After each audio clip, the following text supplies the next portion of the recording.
नमस्कार दोस्तों। आज इस घटना की कहानी आपके सामने लेकर आया हूं। वो सुनने के बाद शायद आपको थोड़ी छोटी जरूर लगेगी, लेकिन मैं यकीन के साथ कह सकता हूं कि इस कहानी को सुनने के बाद आपका दुनिया को देखने का नजरिया पूरी तरीके से बदल जाएगा। आप ये सोचने पर मजबूर हो जाएंगे कि आप पता आपका सामना कब किस भूत प्रेत आत्मा चुड़ैल से हो जाए और आपको पता भी न चल पाए। फिर आपकी जिंदगी ऐसा करवट ले ले कि आप किसी को भी अपनी आप बीती बताएं तो आपको लोग पागल समझने लगे। बहुत लंबी लंबी बात कर रहा हूं, डायरेक्ट कहानी के साथ शुरुआत करता हूं। बहुत मजा आएगा आज सुन के।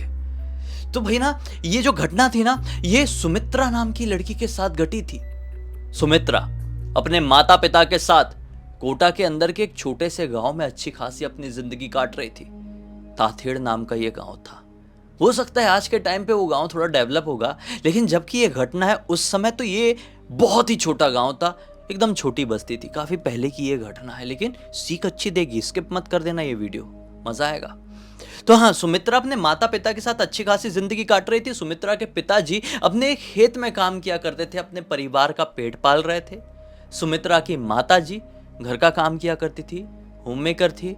और सुमित्रा छोटी सी बच्ची अपने माता पिता का हर एक काम में हाथ बटाती थी। सुमित्रा अपने माता पिता की सिंगल चाइल्ड थी और माता पिता को कभी भी एक लड़के की कमी महसूस नहीं होने दी थी। माता को खाना बनाने से लेकर घर के काम में किसी भी चीज की जरूरत पड़ती थी तो सुमित्रा सबसे आगे। पिताजी को खेती बाड़ी में किसी चीज की जरूरत पड़े तो पिताजी आप घर पे रहो, मैं जा रही हूं, मेरे होते हुए आप इतनी परेशानी क्यों लोगे। मतलब हर एक चीज में वो बढ़ चढ़ के किया करती थी। इनका, जैसा मैंने आपको बताया, अच्छा खासा खेत था और दूसरा कोई व्यापार नहीं था। तो सब कुछ, फसल हो रही है, गेहूं हो रहा है, चावल हो रहा है, सब्जी हो रही है, खेत से ही हो रही है, तो खेत का पूरी तरीके से ध्यान रखना पड़ेगा। जैसे आज कॉर्पोरेट मजदूर जो होते हैं, मतलब कॉर्पोरेट लाइफ में जो काम करते हैं अपने, उसमें क्या होता है कि 9 to 5 में प्रॉपर ऑफिस जाते हैं और अपना जीवन का काफी ज्यादा हिस्सा वो अपने ऑफिस में झोंक देते हैं। वैसे ही अब अगर किसी का खेत है, किसी का कोई व्यापार है, तो उसको अपने जीवन का बहुत बड़ा हिस्सा अपनी खेती बाड़ी में, अपने व्यापार को झोंकना पड़ता है। वैसे सुमित्रा के पिताजी भी किया करते थे। सुबह सुबह उठ जाया करते थे, बिल्कुल अर्ली मॉर्निंग में, और अपने खेत की तरफ चले जाया करते थे। कुछ भी काम हो, चाहे खेत में फसल में पानी डालने का हो, जानवरों को भगाने का हो, या फिर कुछ कटाई करने का हो, कुछ बुआई करने का हो, वो दिन भर लगे रहते। और लगभग रात के समय जब अंधेरा होने लगता, 8 बजे के आसपास अपने घर आया करते थे। इनके घर से इनकी खेत की दूरी लगभग 2-2.5 किलोमीटर की थी। पैदल ही आया जाया करते थे। आजकल लोगों के पास बाइक वाइक होने लगी है, पहले के टाइम पे तो साधन अपने दोनों पैर और बैलगाड़ी हुआ करती थी। बैलगाड़ी कब यूज करना है, जब बहुत दूर जाना है, और इतना 2-2.5 किलोमीटर चलना है, तो पहले के लोग स्ट्रांग हुआ करते थे और पैदल ही पैदल चले जाया करते थे। मैक्सिमम टाइम इनकी वाइफ जो थी, मतलब सुमित्रा की माता जी, वो सुबह सुबह उठ के खाना बना दिया करती थी। डब्बा लेके सुमित्रा के पिताजी खेत जाया करते थे और दोपहर में खा लिया करते थे। लेकिन कई बार ऐसा भी होता था कि माता जी उठने में थोड़ा लेट हो जाती थी, खाना थोड़ा लेट बनता था, लेकिन पिताजी खेत की तरफ चले जाते थे। तो माता जी डब्बा लेकर खेत जाया करती थी और उनको खाना खिलाती थी। कभी कभी सुमित्रा डब्बा लेके जा रही है बाबूजी के लिए, ठीक है। ऐसे इनका सब अच्छा चल रहा था, सेट चल रहा था। ऐसी एक दिन की बात है, ठंड का मौसम था, दिवाली बहुत नजदीक थी। दिन भर से लगे ही रहते थे लोग घर के काम में। कभी कोई चीज जमाना है, कभी कोई चीज साफ करना है, मिट्टी लगाना है। मिट्टी वाले घर होते थे ना पहले, तो मिट्टी लगाना पड़ता था, उससे नया नया जैसा घर बन जाता था। आजकल जैसे पेंट होता है घर पे, वॉलपेपर लगते हैं, ऐसे पहले के टाइम पे मिट्टी लगाते थे। तो ये सब में ना कई बार बहुत थकान हो जाया करती थी। कोई त्योहार बहुत नजदीक आ रहा है तो सुमित्रा की माता जी को थकान हो जाया करती थी। इस वजह से वो प्रॉपर टाइम पे खाना नहीं बना पाती थी। तो दोपहर में सुमित्रा डब्बा लेके जाती थी। ऐसे एक दिन घर का बहुत भारी काम चल रहा था और खाना नहीं बन पाया था। सुमित्रा के पिताजी थोड़े वेट किए थे कि यार, मैं परेशानी हो जाती है ना, औरत को डब्बा लेके आना पड़ता है, बच्ची को डब्बा लेके आना पड़ता है, मैं थोड़ा रुक जाऊंगा, लेकिन डब्बा खुद ही लेके जाऊंगा। लेकिन वो काफी देर रुक गए और इनका डब्बा बिल्कुल भी तैयार नहीं हो पाया। और ये वो टाइम था जिस टाइम पे गांव में एक बड़ी विचित्र सी बात फैली हुई थी। वो बात ये थी कि एक विचित्र सा, एक डरावना सा जंगली जानवर लोगों के खेतों में घुसता है और उनकी फसल पूरी तरीके से बर्बाद कर देता है। कुछ चोरी नहीं करता है, मतलब कुछ खाता नहीं है वहाँ से, वो फसल बर्बाद कर देता है। ये कौन सा जानवर था, क्या था, किसी को मालूम नहीं।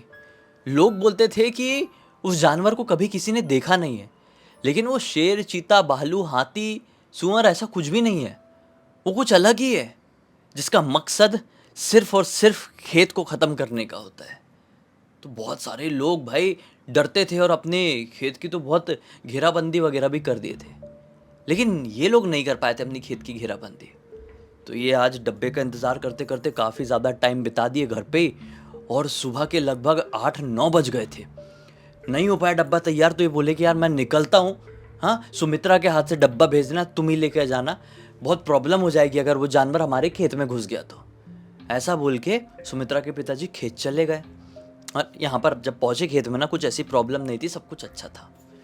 दोपहर का वक्त हुआ, सुमित्रा की माता जी घर का काम वाम करके काफ़ी थक गई थी, डब्बा भी बना दी, और अब हिम्मत नहीं हो पा रही थी कि वो चल के खेत तक जाएं और सुमित्रा के पिताजी को डब्बा खिलाएं।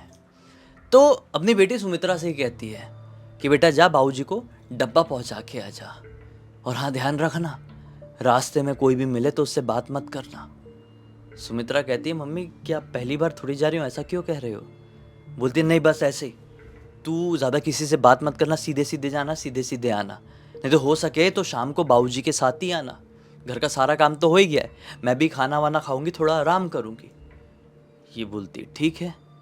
एक झोले में माता जी ने डब्बा डाल दिया और सुमित्रा भी बढ़िया झूला हिलाते हुए अपना बचपना गुनगुनाते हुए खेत की तरफ निकल गई। अब जो रास्ता था ना खेत जाने का, वो कैसा मैं बता दूं। एक पतला सा रास्ता, आजू बाजू बड़ी बड़ी फसलें लगी हुई है, हाइटेड, कि बीच में कोई बच्चा चल रहा है, कम हाइट का व्यक्ति चल रहा है ना, तो उसे फसल के उस तरफ से कोई देख नहीं सकता। अच्छी लंबी लंबी जो फसलें होती है ना, मुझे नाम नहीं मालूम, ऐसी वाली फसलें लगी हुई थी। सुमित्रा इसी रास्ते से जा रही 1-8 किलोमीटर चली रही होगी, अचानक से बीच रास्ते में उसे एक लड़की बैठी हुई दिखाई देती है। इस लड़की की उम्र रही होगी लगभग 3-4 साल की, बीच रास्ते में इसकी तरफ पीठ करके बैठी है। सुमित्रा उस बच्ची को देखकर वहीं पर रुक गई, भरी दोपहर का वक्त था। सुमित्रा हैरान हुई कि यार यहाँ पर कोई बच्चा कैसे आ सकता है। यहाँ पर कोई बच्चा इसलिए नहीं आ सकता था क्योंकि जो रास्ता था ना, ये नॉर्मल नहीं था। ये रास्ता एक पुराने शमशान घाट का रास्ता था। दरअसल सुमित्रा लोगों का जो खेत था ना, वो कैसा था मैं आपको बताता हूँ। पहले ये घर आया, ये कच्चा वाला रास्ता है जिस रास्ते से सुमित्रा जा रही थी, उस रास्ते के बिल्कुल एंड में एक शमशान घाट था। जब शमशान घाट में ना अभी कोई भी अंतिम संस्कार नहीं करता था, उस शमशान घाट को क्रॉस करके जाओ तो सुमित्रा लोगों का खेत आया करता था। ये पर्टिकुलर इनका पर्सनल रास्ता जैसा हो गया था, और इस रास्ते में कोई भी इसलिए नहीं आता था क्योंकि लोगों का मानना था कि जो शमशान घाट है वहाँ पर बहुत ज़्यादा मात्रा में भूत प्रेत चुड़ैल आत्माएं भटकने लगे हैं, इसलिए वहाँ पर किसी का अंतिम संस्कार भी नहीं होता था, और वहाँ पे सुमित्रा के परिवार वालों के अलावा कोई और जाता भी नहीं था। हालांकि ये इनका पर्सनल रास्ता नहीं है, लेकिन फिर भी कोई इसका उपयोग ही नहीं कर रहा है सुमित्रा लोगों के अलावा, क्योंकि इस रास्ते से ये लोग अपने डायरेक्ट खेत में घुस जाते थे। हाँ, एक दूसरा रास्ता भी था घूम के, जहां से ये लोग अपने खेत में जा सकते थे, लेकिन वो रास्ता बहुत ज़्यादा लंबा था और सुमित्रा के पिताजी, माताजी और सुमित्रा खुद ये सारी चीज़ों पर ज़्यादा ध्यान नहीं देते थे। लेकिन शायद माताजी थोड़ा देती थी, इसलिए वो सुमित्रा को कई बार टोका करती थी कि बेटा जाना और रास्ते में कोई भी मिले तो उससे बात मत करना। खैर, सुमित्रा इस बच्ची को देखकर यहाँ पर हैरान हुई कि यार इस रास्ते में तो हमारे परिवार के अलावा ज़्यादा कोई कोई आता ही नहीं है, तो ये छोटी सी बच्ची कहाँ से आ गई। सुमित्रा धीरे धीरे करके उस बच्ची की तरफ बढ़ने लगी, इसने वो बच्ची झटके से इसकी तरफ पलटती है। सुमित्रा उस बच्ची का चेहरा देखकर काफ़ी ज़्यादा घबरा जाती है। सिर्फ 3-4 साल की ये बच्ची थी, लेकिन फिर भी सुमित्रा इस बच्ची का चेहरा देख के बहुत ज़ोर से घबरा गई। वो बच्ची खड़ी हुई, सुमित्रा उतने में ही भागना शुरू कर दी। वो बच्ची चिल्लाने लगी, सुनो तो, मुझे बहुत प्यास लगी है, पानी दो। सुमित्रा उसकी ये चीख सुन के रुक गई। वो बच्ची अपने नन्हे नन्हे कदम से सुमित्रा के पास आती है, बोलती ऐसा भाग क्यों रही हो? मुझे बहुत प्यास लगी और थोड़ी भूख भी, कुछ खाने पीने को दे दो ना। सुमित्रा पसीने से तरबतर हो चुकी थी, ठंड का टाइम था। घबराहट के मारे सुमित्रा के हाथ पैर कांप रहे थे। हाथ से वो वो जो झोला था डब्बे वाला वो गिर जाएगा ऐसा लग रहा था। इतने में वो बच्ची की नज़र वो झोले की तरफ ही पड़ती है। बोलती है, दे दो ना, खाना है। ऐसा क्यों कर रही हो? भूख लगी है? फिर पानी लेकर आ जाओ, ये डब्बा मैं जब तक खा लेती हूँ। सुमित्रा ने अपने कांपते हाथों से उस झोले को वहीं पे गिरा दी। वो बच्ची वहीं पर धूल में नीचे ज़मीन में बैठ गई और डब्बा खोली और खाना शुरू कर दी। सुमित्रा घबराहट के मारे पीछे पलटी और बहुत तेज अपने खेत की तरफ भागी। खेत में उसके बाबूजी काम कर रहे थे। बाबूजी बाबूजी बाबूजी ऐसा रोते हुए, सुमित्रा अभी छोटी है यार, 10 साल करीब की रही होगी। बाबूजी बाबूजी करते हुए वो पहुंची। बाबूजी देख के घबरा गए, बेटा क्या हो गया, ठीक तो है ना? सुमित्रा बोलती, बाबूजी पानी दे दो वरना वो मुझे मार डालेगी। बाबूजी बोलते, कौन मार डालेगी?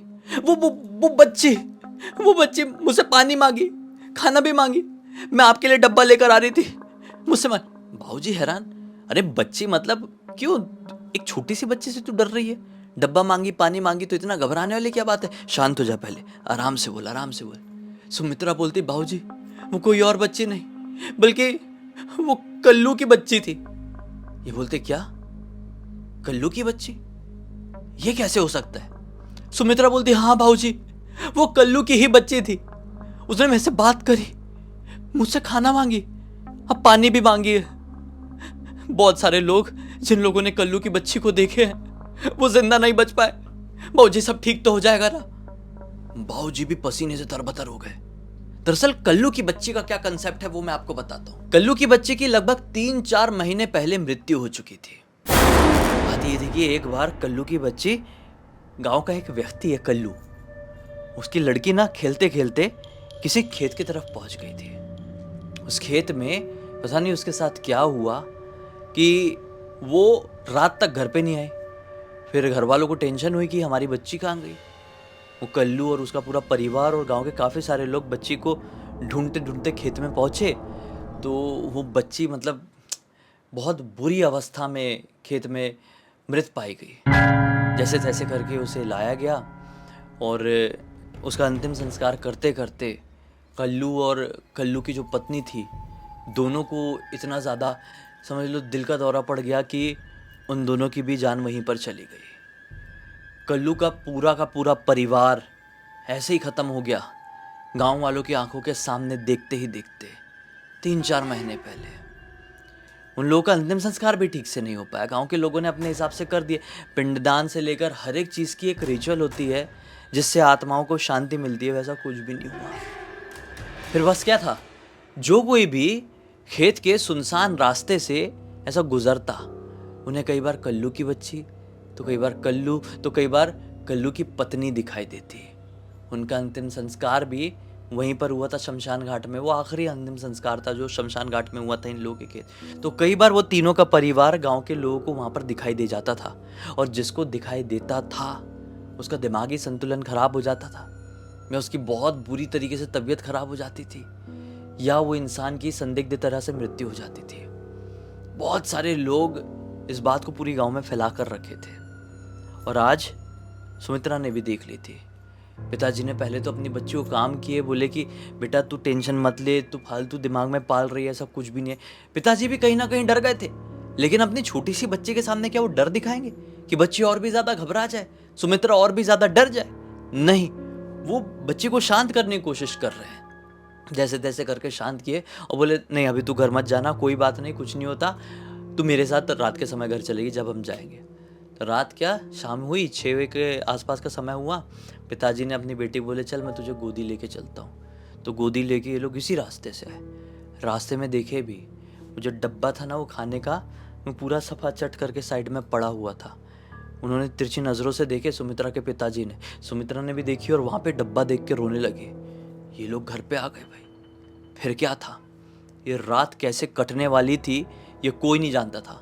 सुमित्रा जब भी आंख बंद करती वो बच्ची 3-4 साल की, लेकिन लाल लाल आंखें डरावने चेहरे के साथ सुमित्रा को कहीं पर भी दिखाई दे जा रही है। घर के किसी भी कोने में आंख बंद कर रही है तो ऐसे आंख के सामने जा रही है, बोल रही है तू मेरे साथ चलेगी, मैं तुझे यहाँ पर नहीं छोड़ूंगी, मुझे तेरे साथ खेलना है, ऐसी ऐसी चीज़ें वो बच्ची बोलती थी।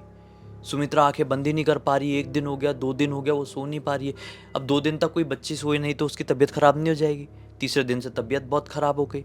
डॉक्टर को दिखाए, लेकिन डॉक्टर लोग भी अब पहले के टाइम पे ऐसी चीज़ों को थोड़ा सा बोल देते थे कि हाँ भाई, अगर आप लोगों को लग रहा है कि कुछ बाहरी हवा लगी हुई है तो कोई बाबा तांत्रिक के पास लेकर चले जाओ। डॉक्टर लोगों ने 2-3 दिन तक इलाज कर दिया और बोले कि देखो इसको आराम नहीं मिल रहा है, आप किसी से झड़वा लो। डॉक्टर ने ही किसी बाबा का नाम बताया। ये लोग समय रहते से ही कोटा शहर में, प्रॉपर कोटा शहर में एक बाबा जी थे, उनके पास लेकर गए। बाबा जी ने अच्छी खासी झाड़ फूक कर दी और इन लोगों को बताया कि बिल्कुल बच्ची सही कह रही थी। इसे एक छोटी सी बच्ची की आत्मा दिखाई दी थी जो उसी इलाके में घूमती थी और वो इसके पीछे भिड़ गई है। अब कैसे भी करके उस बच्ची को इसको अपने साथ लेकर जाना है, क्योंकि उसको लगता है कि ये मुझे अच्छे से खिलाएगी पिलाएगी, मेरे साथ खेलेगी, इसलिए बस ये इसकी जान लेने के लिए तुल गई। लेकिन आप लोग सही समय पर हमारे पास आ गए।